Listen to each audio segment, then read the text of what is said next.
Welcome to Reddit Stories, where OP's mother-in-law gets exactly what she deserves, McDonald style. My mother-in-law demanded a special meal at our wedding, so I gave her a McDonald's Happy Meal. So this happened recently, and I still kind of can't believe we actually pulled it off. For context, my mother-in-law is one of those women who lives for attention. I'll call her Karen because it fits her a little too well. She loves being in the middle of everything. If she's not being included, she finds a way to insert herself. If the room isn't focused on her, she creates a scene until it is. My husband, Derek, did not have an easy childhood with her. His parents divorced when he was about 10. His dad left and rebuilt his life somewhere quieter. Karen kept Derek with her and raised him mostly as an accessory. She's not the worst person on earth, but she is controlling, entitled, dramatic, and loud. Derek and his mom have always been polite but distant. They call a few times a year. He visits on holidays if he feels up to it. That kind of relationship. So when we got engaged, we debated for a bit about how involved to let her be. We decided that even if they were not close, she was still his mom. She deserved to at least be told in person and invited like everyone else. We did not plan for what came after. We went over to her place one evening with a little box of macarons and a printout of one of our engagement photos. Derek told her we were getting married. She started crying hard, like full-on sobbing. She grabbed his hands and said that this was her dream, that she was so happy for him, that she had been waiting for this moment to finally be part of his life again. She said she couldn't wait to help plan our big day. I'll be honest, part of me felt moved. It sounded sweet. It also set off an alarm in the back of my head because I never said she could help plan anything. We told her she would of course be invited to the wedding. I thought that was the end of it. Big mistake. From that night on, Karen treated our wedding like it was her personal project. At first, it was small things. She would text me asking how the planning was going, which was fine. Then the text turned into instructions. She wanted me to send photos of every dress I tried on. She would send lists of song suggestions and must-have decor. One day, she called me and said that she needed a picture of me in my final wedding dress as soon as I bought it, so she could buy something that matched the vibe, her exact words, because she wanted to look her best next to me in pictures. She said that part out loud. She wanted to look her best next to me. Our theme was kind of whimsical fairy forest. Think soft lights, greenery, a bit of fantasy, lots of flowers. My bridesmaids wore light pink dresses and simple flower crowns, very floaty and romantic. When she found out, she laughed and said she didn't agree with the theme. She said she preferred formal weddings with ball gowns and crystal vases. She told me it looked childish in her head and that she was worried it wouldn't photograph well. Every choice became a debate. The venue, the colors, the centerpieces, the music, even the flavors. She would say things like she trusted me, then talk for 20 minutes about how she would do it differently, like she was the bride and I was some intern on her team.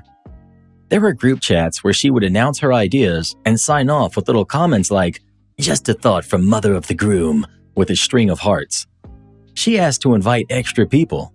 She hinted that she should walk in with Derek like she was giving him away. She tested every boundary to see what she could get. I tried to keep things polite and short. "Thank you, we have it handled." "That sounds nice, but we already booked something," over and over. She would ignore it and come back again with a new angle. The breaking point came over the food. We were having a big wedding, around 200 guests. We worked with the venue and the caterer to build a menu with lots of options. Vegetarian dishes, gluten-free options, kid-friendly choices. We asked guests to note allergies on their RSVP, so anyone who needed something special was covered. We were already paying a lot to make sure people could eat. A few weeks before the wedding, Karen texted me saying she needed a special menu for herself because she was an important guest. It wasn't about an allergy, a medical issue, or anything like that. She framed it almost like her place in the family meant she shouldn't be eating the same food as everyone else. She said the regular menu didn't feel right for her and asked for something separate, made just for her and brought out on its own. I stared at that message for a long time. After months of little demands and comments, that one line pushed me over the edge. I asked what she had in mind, and she sent back a list of things that she didn't want to eat and a few dishes that she'd prefer. Things like a specific kind of salmon with a sauce she saw online, and a side that she said she had recently watched on a cooking show.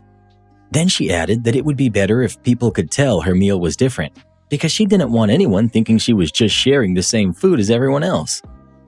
That night, I called my best friend and maid of honor, Meg. Meg is the kind of friend who shows up early, stays late, holds your hair when you're sick, and also knows exactly when it's time to stop being nice and start being petty. We've been best friends since we were 12. I told her everything, the dress pictures, the theme comments, and how Karen had turned every conversation into a little stage for herself, and the special menu text. I told her I felt guilty for even being mad because we were the ones who had invited her in.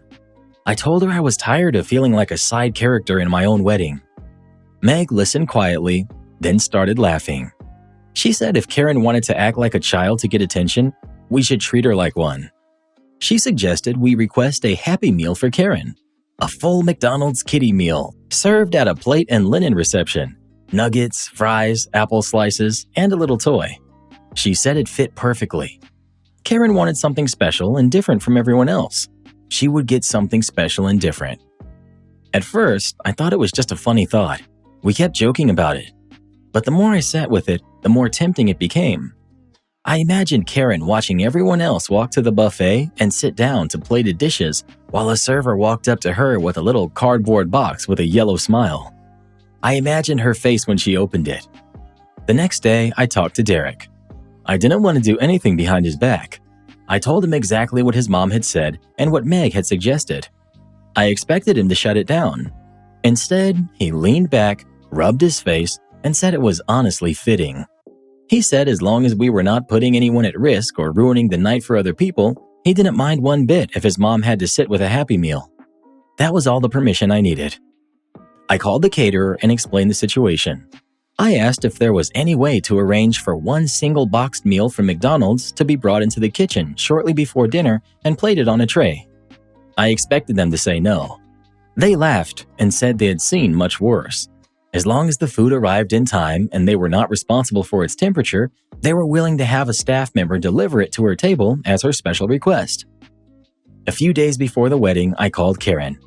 I told her that I'd spoken with the chef and that we would be accommodating her with a special meal just for her. She sounded delighted.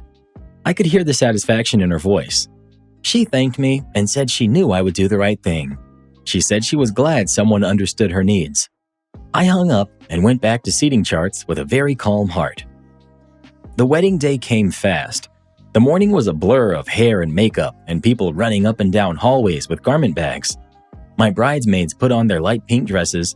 My flower crowns arrived and looked even better than I hoped. Derek was with his groomsmen getting ready. Everyone kept telling me to breathe. The ceremony itself was everything I wanted. Warm light and flowers everywhere. Our vows and our families watching. When Derek and I walked back up the aisle as husband and wife, I felt like I was walking through a little dream. Then came cocktail hour. People took pictures under the trees.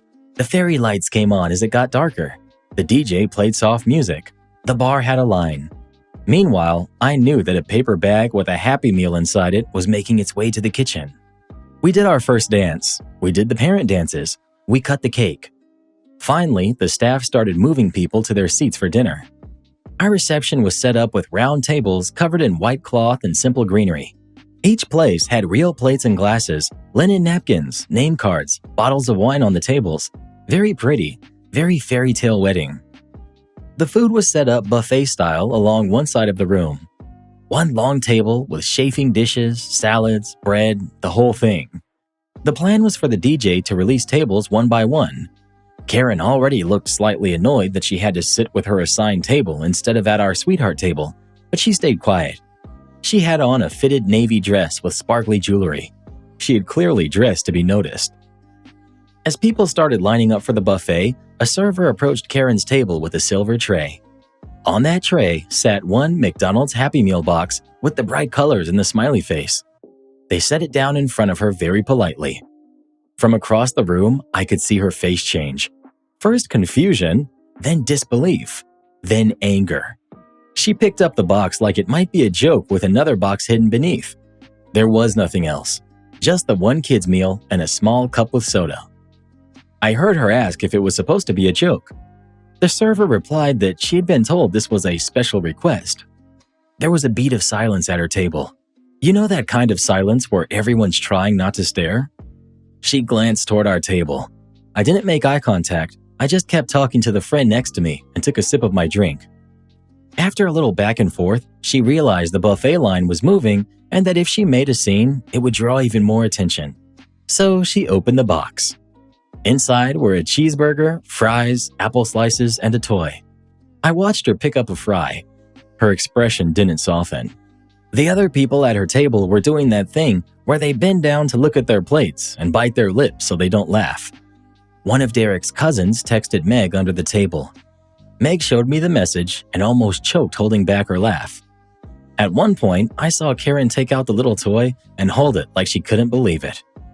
After that moment, I let it go. I honestly forgot she was even there for most of the night.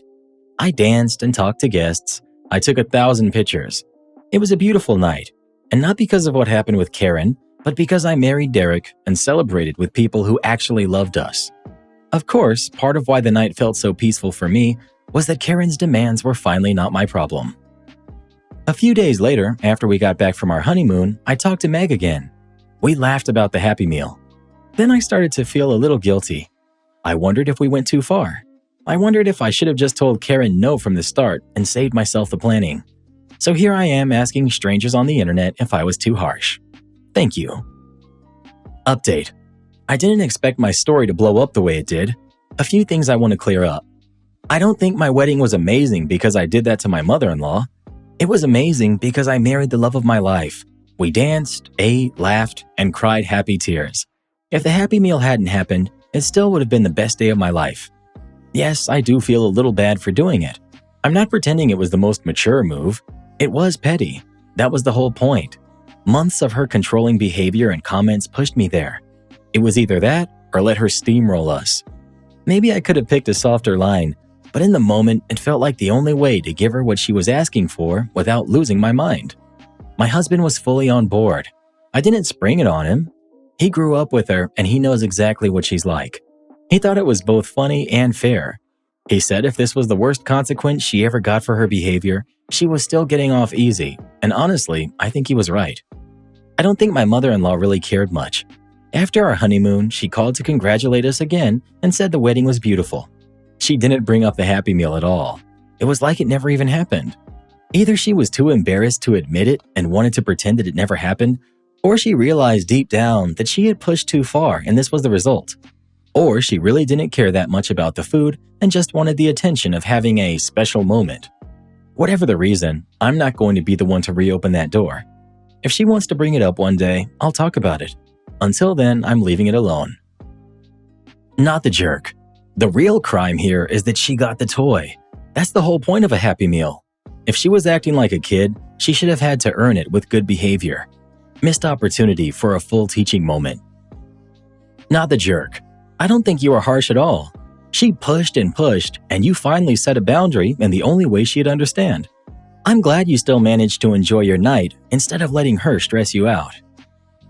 A Happy Meal at a wedding. That's not petty. That's performance art. If I'd been OP, I think I would have gone with the Burger King kids meal instead. That way mother-in-law could have had one of those little crowns to go along with it. Am I the jerk for telling my friend I can no longer support her? My friend, let's call her Andy, recently broke up with her ex of 11 years. That relationship had already been shaky for a long time, mostly because she spent the last year cheating online off and on with several different guys. One of them was my own ex.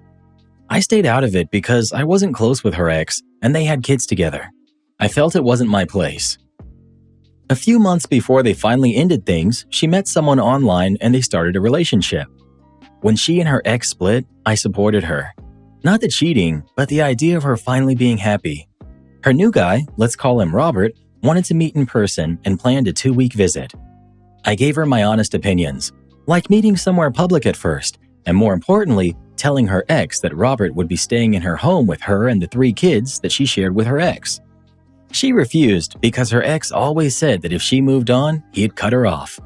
He was paying rent, utilities, food, everything. She still had his debit card and didn't want to return to work. About a week before Robert's flight, she finally told her ex. And surprise, he cut her off. He told her to file for child support so he could keep supporting the kids, but he wasn't supporting her anymore. She fell apart, and Robert stepped in by sending her some money.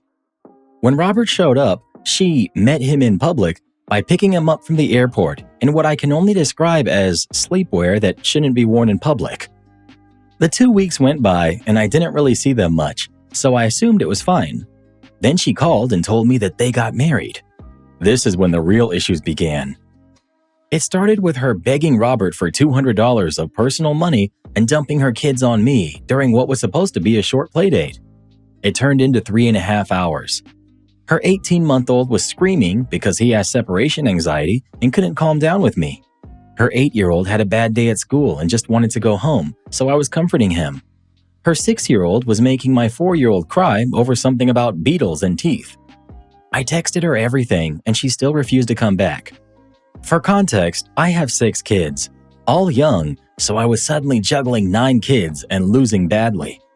When she finally picked them up, she walked in, still on the phone, grabbed them, and left without saying a word. More problems showed up. She announced she was planning to move from the Midwest to Hawaii to live with Robert, a full relocation. And she doesn't want to tell her ex she's taking the kids across the ocean. She got mad when I said he has a right to know and a right to fight for custody. I reminded her that this will affect the kids. She doesn't listen. No one even knows she's married yet. She's keeping that secret until after she moves. The final straw was today. She told me, not asked, told me that I was helping her pack. She also told me I would be driving her, Robert, and the kids to the airport because she didn't want to leave her car parked there. So I finally told her I can't support her anymore, that she's being selfish and only thinking of herself. Not her kids, not her ex, and not me, her so-called best friend. I told her I was happy for her, but I wouldn't be part of this anymore. Edit. Her new husband is in the military, which is why the move is so big and why the marriage was so fast. I do plan to tell her ex if she doesn't. I believe he deserves to know and deserves the chance to protect his kids. He hasn't always been the best parent, and she did do most of the work, but he does love them and provides for them. You're the jerk the moment you supported any of this. None of it is good or safe for them. Leaving them with you for hours without caring how stressed you were is already a red flag. Taking those kids across the country without telling their father is not okay. And yes, there's also the risk that this new guy, who she barely knows, might not be a good person. You owe her nothing, and you owe those kids more than staying quiet. If you don't warn their dad, you're part of the problem. Update. It's been a little hectic in my life since my original post, and I didn't expect things to move this fast or fall apart this quickly. After I told Andy I couldn't support her anymore, she exploded. Not loudly and no yelling, but with her quiet, tense tone she uses when she's about to twist a story into something else. She said I was abandoning her when she needed me the most and that I was jealous she was finally moving on with her life. The irony was wild because all I've ever done is stand beside her, even when she made choices that made no sense to me. But here's where things really shifted. A few days after that conversation, her ex called me just to ask if everything was okay with the kids because he could sense that something was off. I didn't spill everything right away, but I also didn't lie. I told him that he needed to talk to her directly because big changes were happening and he deserved to hear it from her before it was too late. He didn't know a thing. Not about the new marriage, not about the move, not about Hawaii, nothing.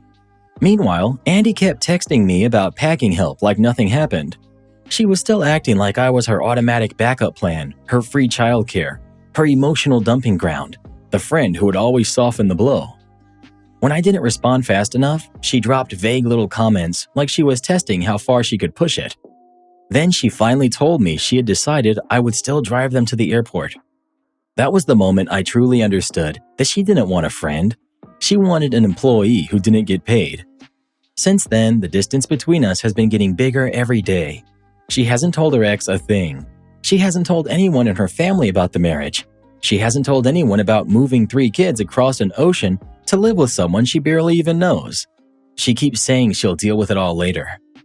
The only peaceful part of all of this is realizing I'm actually okay stepping out. I've been carrying more than I admitted to myself.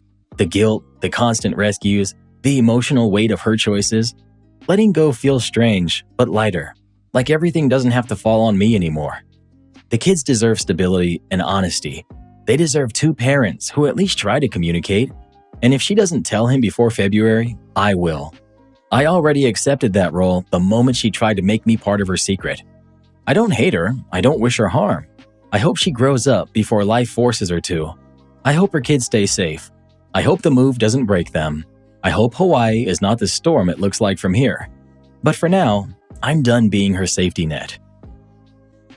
They're being moved around like extra bags instead of kids who need routine and reassurance.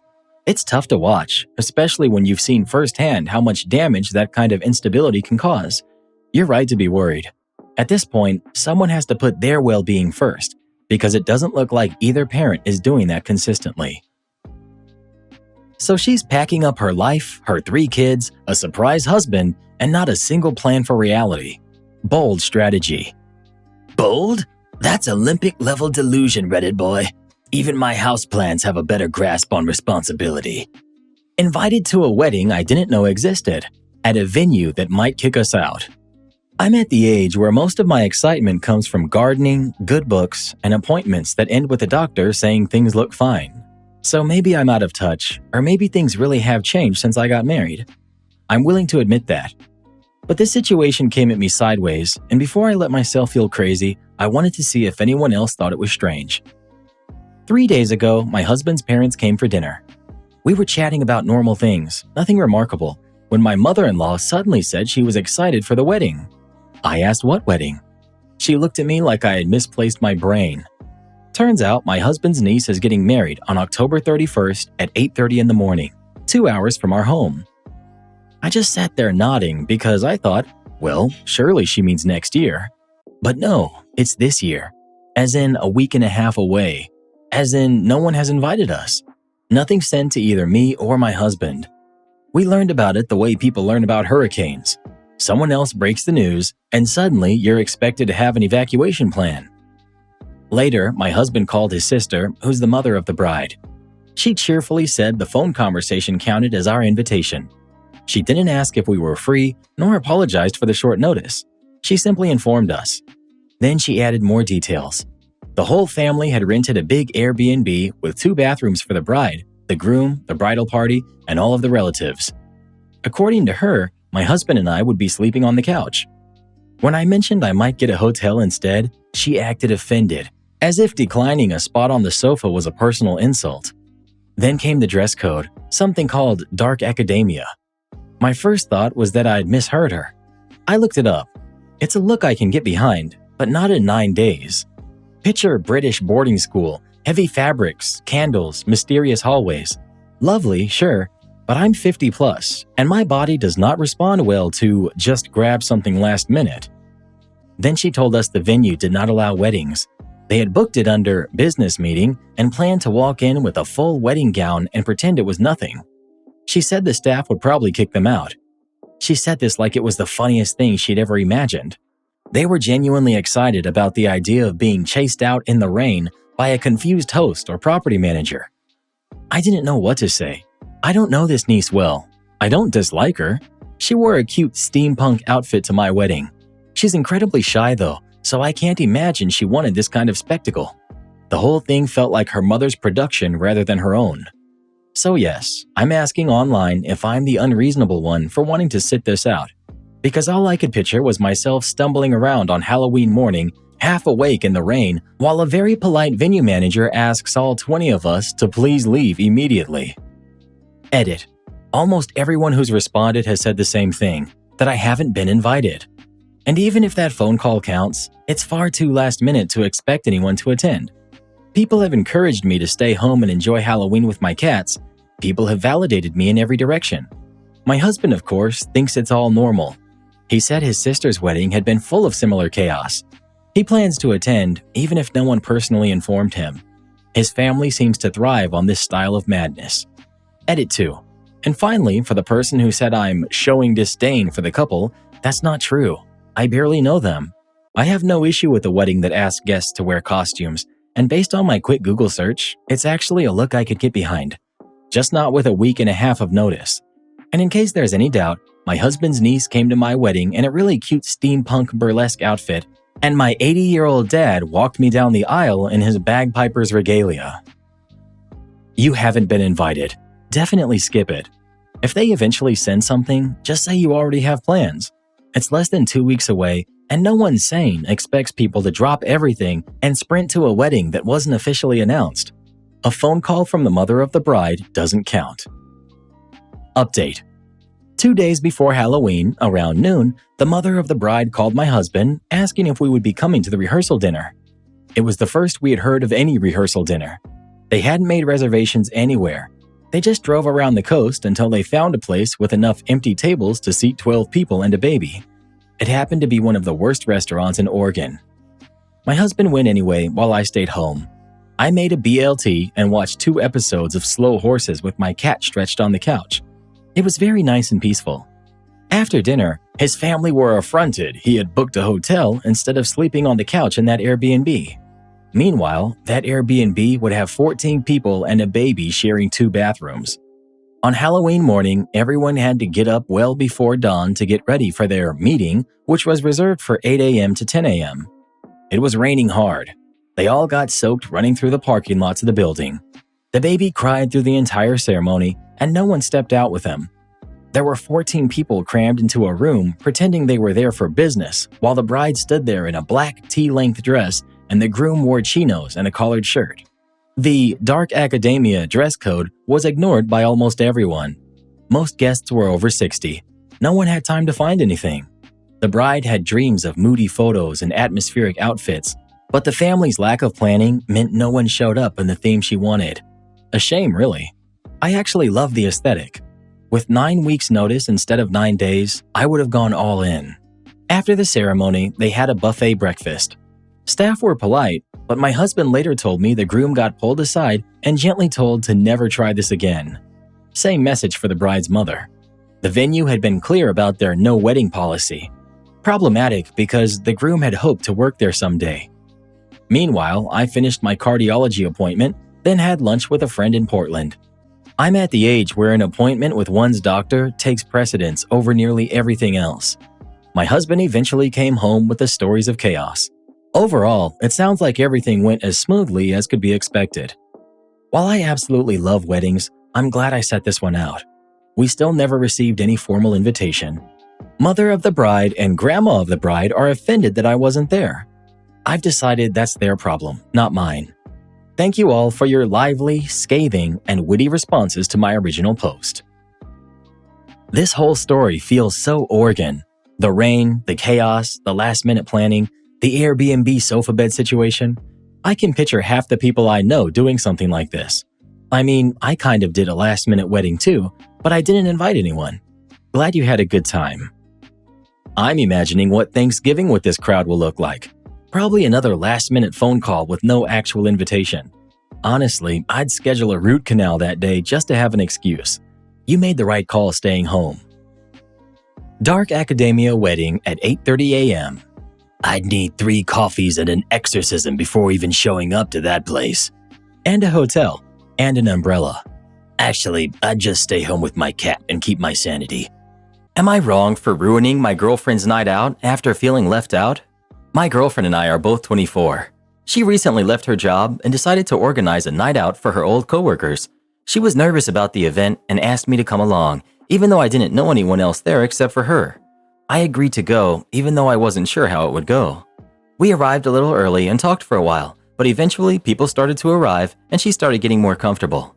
As the night went on, she started talking less and less to me and more to everyone else. I was mostly sitting in silence, getting drinks for us periodically. I tried to join in on the conversations with some of her coworkers, but they were mostly talking in groups about inside jokes and stories I wasn't a part of, so it was difficult to participate.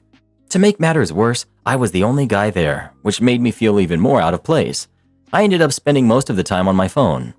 At some point, one of the other girls, who also wasn't talking to anyone, decided to leave early. This made me think about leaving too, but I didn't want to upset my girlfriend. I knew that if I told her I wasn't enjoying myself and wanted to leave, she would be upset and probably want to leave with me. She genuinely cares for me, but she was clearly caught up in enjoying herself, and I didn't want to take that away from her. Still, it stung to feel so left out, especially in the moment. Later, the girls decided to take a group photo, and since I was the odd one out, I was given the job of photographer. One of the girls kept criticizing me for taking the photo wrong, which made me feel even more uncomfortable. After a few attempts, I handed the phone back to her. The girls were standing beside our table posing for the picture, so I was the only one sitting down.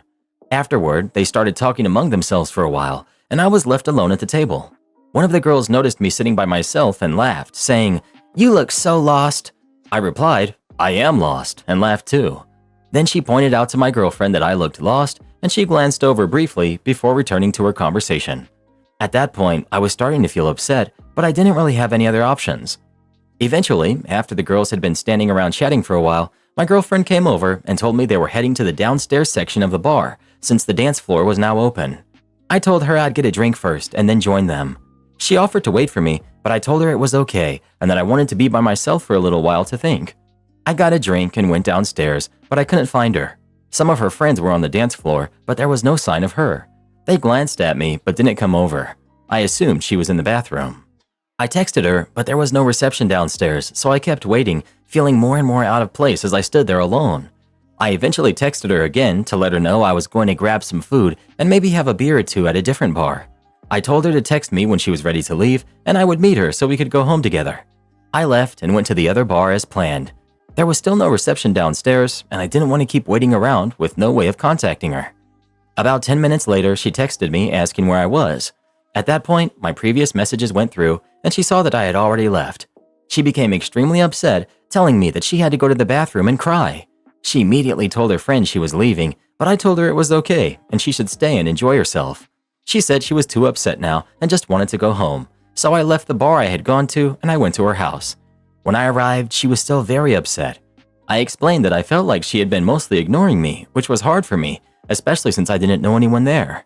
This was something we had discussed before, as she has a tendency to get caught up in talking to her friends when we go out. I usually end up talking to random strangers at the bar, but when she's with me and my friends, I make sure to include her in our conversations and explain inside jokes and stories. I don't expect praise for this, it's just how I prefer to interact. However, I do feel left out when she doesn't do the same for me. She disagreed with my perspective, saying she thought she had been very attentive to me. She mentioned that she had seen me talking to people. I spoke to 2 people, and she thought I was busy on my phone. She didn't remember the comment from her friend about me looking lost, and she said that when I told her to go ahead without me, she figured I was having a bad time but chose not to address it at that moment. She became upset when I pointed out specific moments where I felt ignored, but eventually she agreed that she hadn't been paying as much attention as she could have, and she apologized. She has continued to be upset about it though. Despite my explanations, she feels like there was nothing more she could have done and suggested that maybe it would be best not to invite me next time or not have her come out with my friends either, because it wouldn't be fair. She said she has fun when she comes out with my friends, but I don't seem to enjoy myself when I'm out with hers. Now we're both pretty upset, but we still haven't reached a clear resolution. I'm left wondering if I made a bigger deal out of this than I should have by leaving. Was it even an issue or just something that happens in relationships? Was I wrong for leaving? Nah. I wouldn't invite you either when you're doom scrolling on your phone the whole night. It's not her responsibility to make you socialize. You literally are radiating boredom. You're the jerk. Not everything has to be about you. You could just be quiet and be bored and be there for her, like I'm sure she does for you. Her making the best of the situation and not being a whiny person like you doesn't mean she always has a good time going out with you and your friends. You sound like a selfish man baby. You left your girlfriend on a night out with her. You're the jerk big time. Poor you for feeling left out. Boo-hoo. Grow up before the next girlfriend. If I were in your shoes, I wouldn't care if she did that to me. This is her night with her friends, and you're there to give her support. Your points about feeling awkward, difficulty to partake conversations because of inside jokes, upset because someone criticized your photos, looking lost, and even telling your girlfriend you wanted some time to think, this just tells me you're self-conscious. You're passive-aggressive because you're fuming alone and ruminating about how your girlfriend is a jerk for not kicking it with you, and you're making this about you when this is her night. Say, for example, you have a kid with this girl, and you go to your kid's solo piano recital. You don't know anyone but your kid. You go out to have dinner with her piano friends and family, and you're mad at your kid for not spending time with you. When did that night become about you? Let your kid indulge in the night as you have many other nights to spend with them. What you just did sounds very immature. OP. I should have been clearer. I didn't say I needed time to think, just that I would get a beer and she can go on ahead. I did that because I wanted to think, but didn't vocalize that to her. I certainly was feeling self-conscious. I don't know about fuming or anything, but when I couldn't find her, I decided I'd rather just be out of the situation. Plenty of other people who weren't really feeling it also left early. I haven't thought to ask her, but don't think she would want me to stay if I wasn't enjoying myself. There's a big difference between taking your kid somewhere and going on a night out with your girlfriend. Looking after a kid is a responsibility. Hanging out alone at a bar isn't really. I think pretty much anyone would expect you to stay at a piano recital whether you're having fun or not. But as I said above, I don't think even my girlfriend would have wanted me to stay if I wasn't having fun, especially after she was already comfortably enjoying herself. I appreciate your perspective, but I don't think your points are good here. You're not only wrong, you sound exhausting, and I'm glad she's not caving. You wanted drama, so congrats on creating it, and I hope she ends things with you. Been there, done that. Here's the scoop, mate. I can tell you're young, but hear me out. Stop dating the people who want to go to bars, clubs, and get drunk, etc.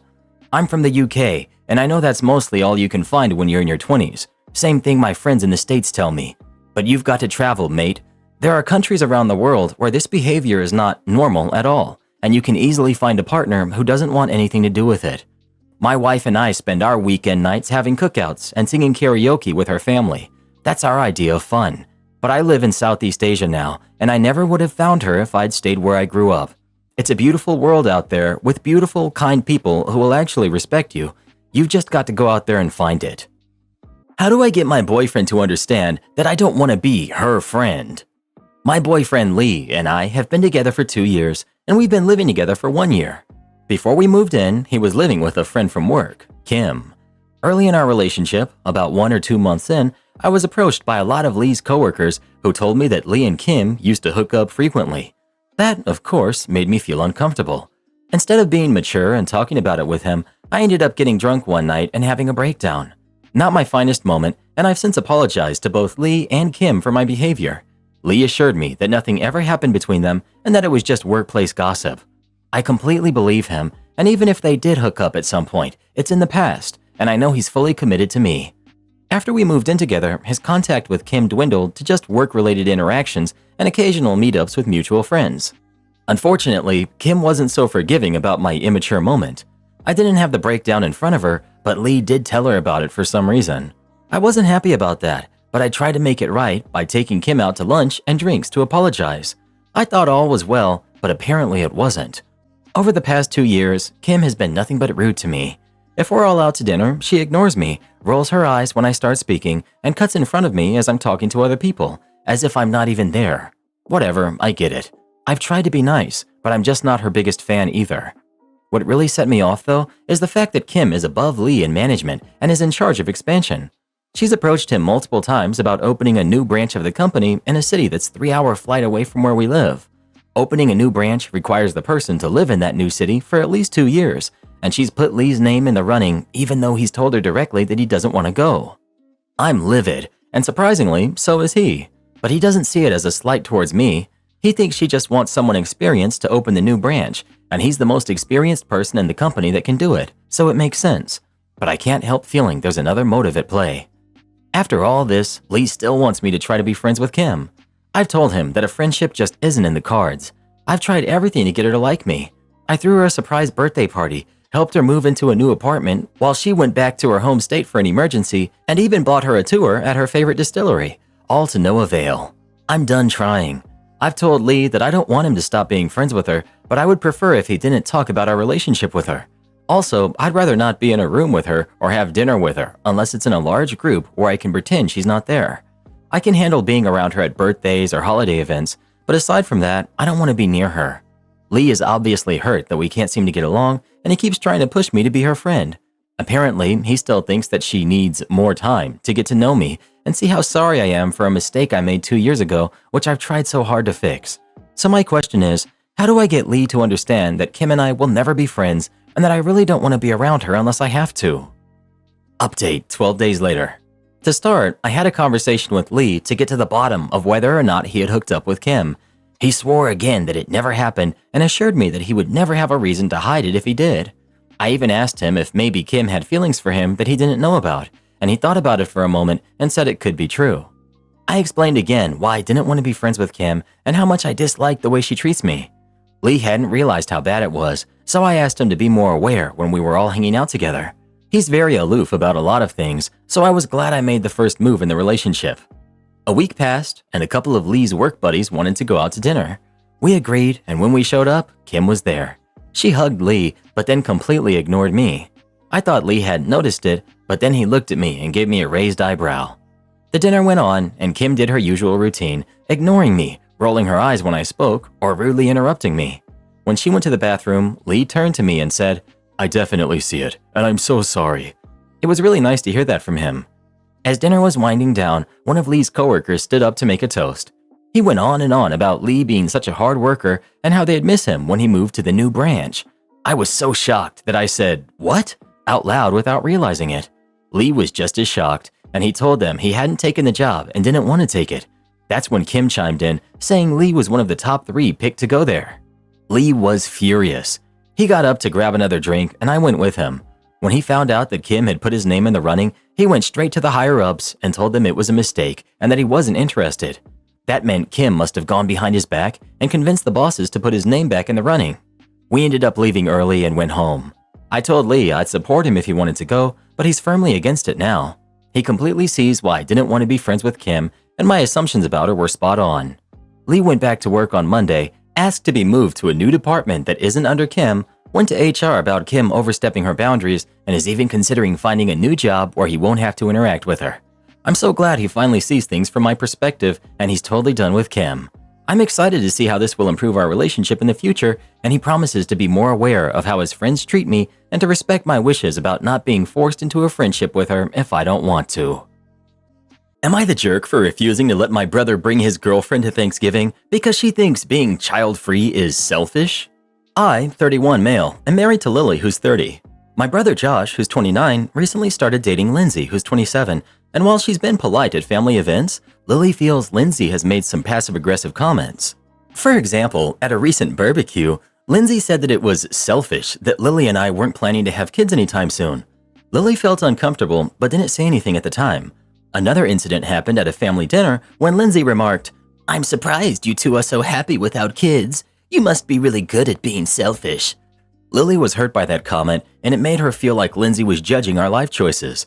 Most recently, at a birthday party, Lindsay made a comment about Lily's career, saying, "It's cute that you're working part-time with no kids, while Josh and I are really focusing on our careers." Lily was annoyed, but didn't say anything because she didn't want to start drama. Thanksgiving is at our house this year, and when Josh asked if he could bring Lindsay, I told him I'd prefer if she didn't come. I explained that some of her comments had made Lily feel disrespected, and I didn't want that to ruin the holiday. How her insistence that we should have kids is extremely off-putting, and we just don't want to be around her. Josh got upset and said I was being petty. He argued that I was overreacting and that Lindsay was just being honest, but I stood my ground. Now Josh says he won't come if Lindsay isn't invited, and my parents are caught in the middle. My mom thinks I'm being too harsh, but I feel like I'm just standing up for my wife. Am I the jerk for refusing to let my brother bring his girlfriend to Thanksgiving? You're awesome for standing up for your wife. I read a lot of these stories, and the significant other often stands off to the side, letting their spouse fend for themselves. Your brother defended Lindsay rather than saying, "You know, she was badgering Lily with her opinion. I'll go talk to her. I'm sorry my girlfriend treated her that way."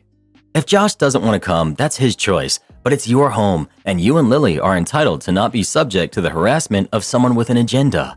She's your wife, and you're standing up for her. Good for you. Hopefully your mom understands that eventually. Not the jerk. Either you or your wife should have confronted Lily way before now, but there's no way that woman should be allowed if you're hosting Thanksgiving. Not the jerk. Everyone sucks here.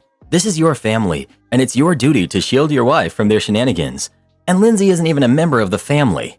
By all means, disinvite her. But the only reason she feels so free to run her mouth is because no one has been brave enough to tell her to shut it. Are you going to avoid her forever? Stiffen your spine.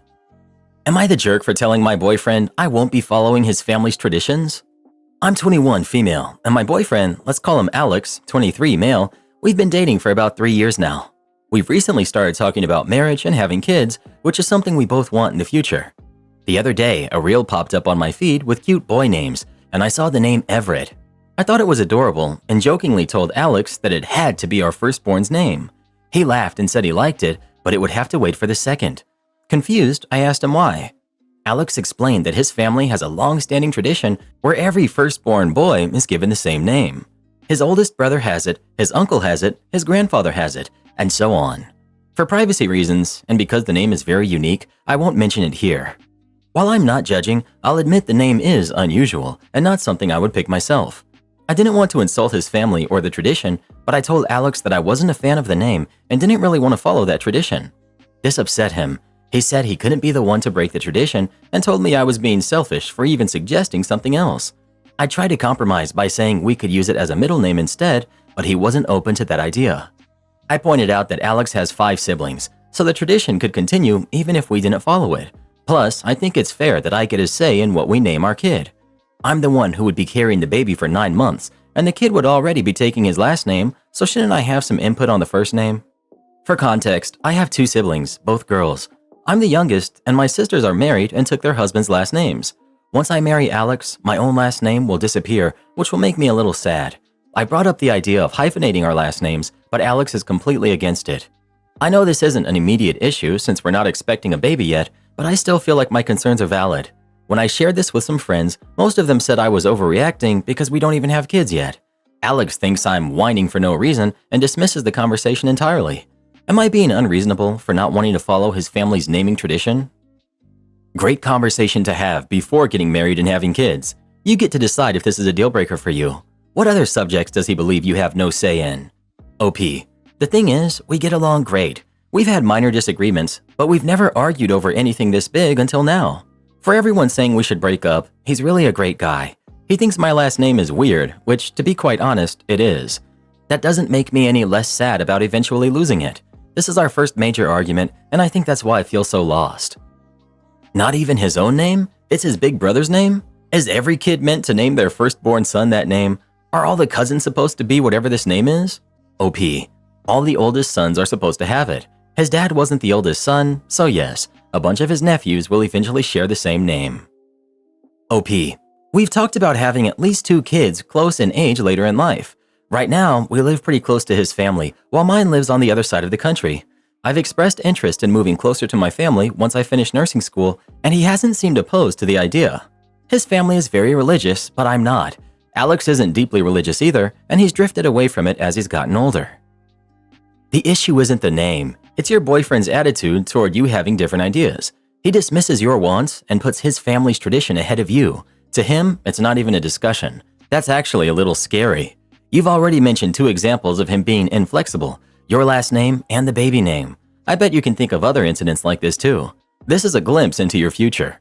Are you sure you want the rest of your life to look like this? OP. We don't argue often, but this is the first big argument in our relationship, and now he's ignoring me. He's been sleeping in the guest room and won't talk to me when I try to sit down with him. About an hour before I posted this, he texted me saying he needed space, and that was it. I don't want to lose him, and I didn't know where else to turn, so I came here. Update 2 days later. I pulled him aside after he finished work, and we sat down to have a long conversation. I told him that I felt hurt because he didn't seem to care about my feelings, and I never intended for a joke about TikTok names to turn into such a big issue. I took your advice and was really honest with him about how sad I felt at the idea of losing my last name when we eventually do get married. At first, he seemed confused and said that if it mattered so much to me, I could just keep my last name, and our kids could have his. I told him that keeping my last name seemed pointless because one day I would pass on, and so would the name. He asked me what I wanted to do about it, and we ended up compromising. Our first son will have a shortened version of the traditional name from his family, not a nickname, but we'll literally shorten the name. Along with that, when we eventually get married, we'll hyphenate our last names. I admit, Reddit got me in my head, and I thought we might break up over this, so I was pretty emotional during the conversation. I know this update might not be the super exciting one you were hoping for. I also showed him the post, and he read the comments. This is a direct quote from him, something he wanted me to share. Thank you for helping OP while I was being a jerk. I don't really think he was being a jerk anymore after hearing his side, but he's worried that there are people after him now. He really is a sweet guy, and this wasn't something that warranted a breakup. When we talked, he expressed that he was hurt because even though the tradition seemed silly, it was something he had always looked forward to eventually doing. We're not engaged yet, but I have a feeling something might happen this Christmas. We'll see. I can't believe how much this post blew up. You all really helped me and Alex out. Thank you for all the support. Am I the jerk for making sure that my brother and his wife were locked outside of my house for 3 hours before I got home? Backstory. I love my brother and his wife. They're great, gregarious, popular, and generally lovely people. But they can also be selfish and thoughtless in ways they don't seem to realize. A couple of months ago, they moved from London to Manchester, where my partner and I live. We planned to visit weeks in advance, despite only being able to stay one night. When we arrived, they took us to their local pub for a drink, then back to their place for a South African barbecue. Rugby was on, and they had a friend over to watch the game, so the evening revolved around eating, drinking, and watching TV. I had hoped for more meaningful conversation, but they went to bed early. The next morning, we woke up intending to suggest breakfast and a walk around Manchester. Instead, they hit us with, "So, what time are you leaving?" Taken aback, we stalled before asking when they needed us gone. They said, "By 10 a.m., we're meeting an old work colleague we don't know that well." They added it would be weird to bring us along. Feeling unwelcome, my partner and I left, grabbed breakfast alone, and wandered around before driving home. The whole experience stung. Our visit didn't seem to matter to them at all. The barbecue and drinks felt like something they were doing anyway, with or without us. When I later brought it up, their lukewarm response hurt even more. Fast forward to a few days ago. They came to stay with us one night because we were all attending a show, though not sitting together. After the show, traffic was crazy and we exited the venue at different times. I phoned to ask where they were so we could meet up. Their response? "We've ordered an Uber and are heading back to your place. We're ahead of the crowd." Stunned, I said, "What? No, you have to wait for me." They argued that waiting would delay them for hours. I snapped, "And I'm not stuck too?" But they jumped in their Uber and left, leaving me in a strange part of London at night. Furious and cold and stranded, I called my partner and told him what happened. He was appalled and agreed not to let them in until I got home. Instead of pretending to be asleep, he cheerfully played his game, ignored their knocking, and waited until I arrived 3 hours later. I had to hop from bus to bus to get closer to home before finally finding an Uber.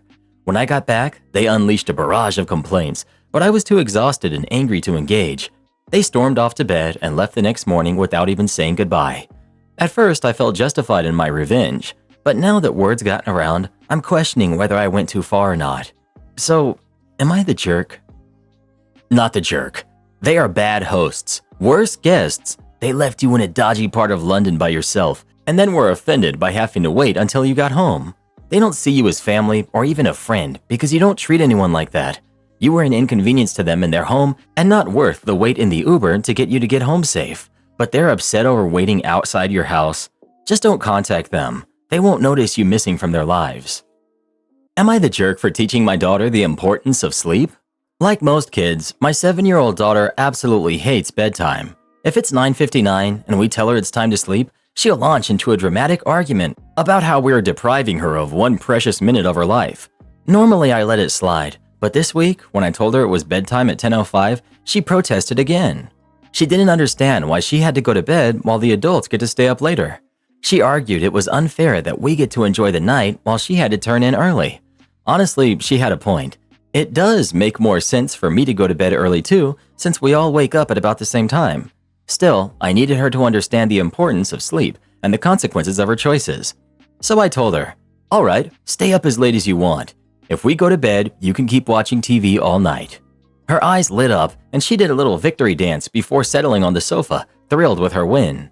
My wife wasn't happy about it, worrying she'd be too tired for school the next day. I explained, "That's the point." I went to bed as usual and woke up at 7 a.m. Sure enough, my daughter had fallen asleep on the sofa around 5 a.m., getting maybe 2 hours of rest. Waking her up for school was a challenge neither of us enjoyed.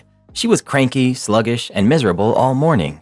After school, when I picked her up, she was completely wiped out, falling asleep in the car on the way home. When we got home, she tried heading to bed immediately, but I reminded her about her swimming lesson in an hour. She cried, but reluctantly got ready and went with her mom. After they returned, she attempted to sneak off to bed again, but I reminded her about her homework. That triggered another round of tears, but I stood firm. I explained that responsibilities couldn't be pushed aside because of choices within her control, and I didn't want her to think it was acceptable to avoid them.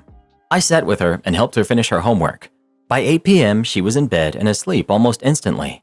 The next evening, when the clock struck 10, she didn't argue or protest. Instead, she quietly walked to her room and got ready for bed. I asked if she wanted to stay up with us, but she shook her head and declined.